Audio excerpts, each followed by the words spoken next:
Ada kisah nyata seorang syekh di Saudi, namanya Syekh Muhammad. Beliau sekarang salah satu hay'ah kibar ulama, salah satu ulama besar di Saudi. Kalau kita di Indonesia mungkin masuk dalam MUI ya, seperti itulah. Ada majelis ulama di Saudi. Dan beliau bercerita, ada satu temannya syekh juga di Madinah, anaknya kebetulan 2 orang perempuan, dua-duanya sudah menikah. Tapi temannya ini, jadi Syekh Muhammad menceritakan temannya ini punya anak 2 perempuan yang dua-duanya sudah menikah. Anak pertama menikah dan bahagia, anak kedua ini sedikit punya masalah.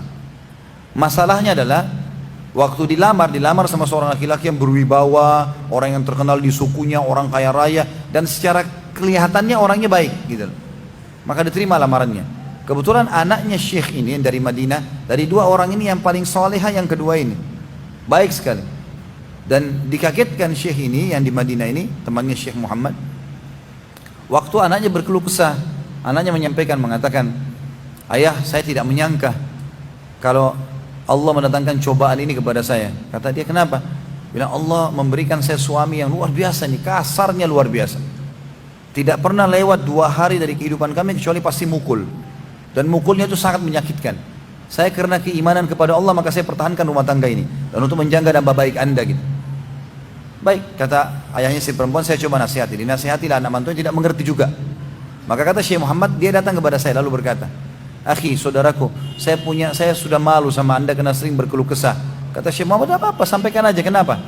Kata dia, ada masalah begini dan begitu. Kata Syekh Muhammad, kalau anda mau dengar dari saya, maka saya manusia seperti anda juga. Paling apa yang saya sampaikan dari dalil-dalil anda sudah tahu.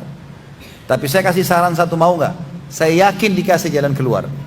Kata dia, tentu saja. Kata Syekh Muhammad, kenapa anda tidak mengeluh kepada Tuhan anda Allah?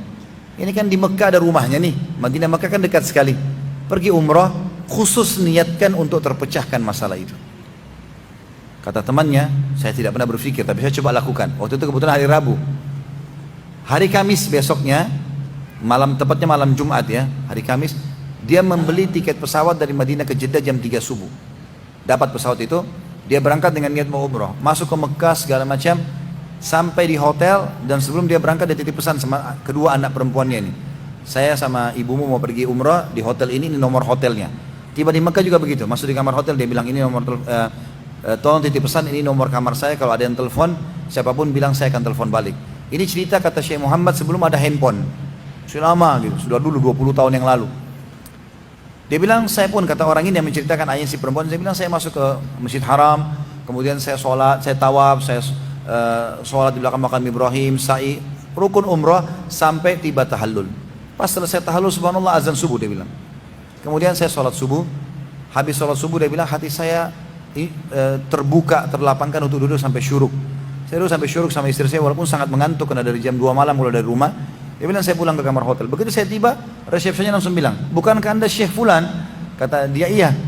Ada satu perempuan dari tadi telepon kami nih dari Madinah, telepon terus, nggak berhenti, dan minta anda telepon balik.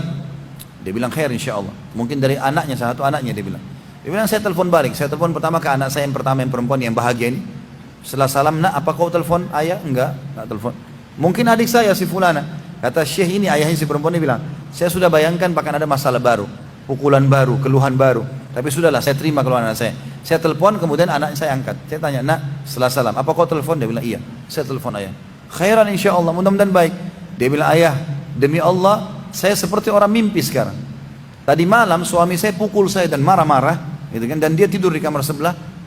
Kurang lebih 1 jam atau 2 jam yang lalu dari sekarang, suami saya masuk ke kamar, nangis-nangis dan sampai sekarang masih nangis di depan saya ini, meminta maaf kepada saya dan berjanji akan memperbaiki keadaan rumah tangga ke depan.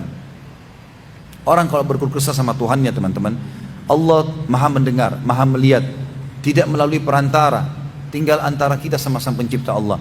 Cuman kadang-kadang kitanya tidak diikuti dengan satu poin penting, keyakinan. Yakin teman-teman sekalian.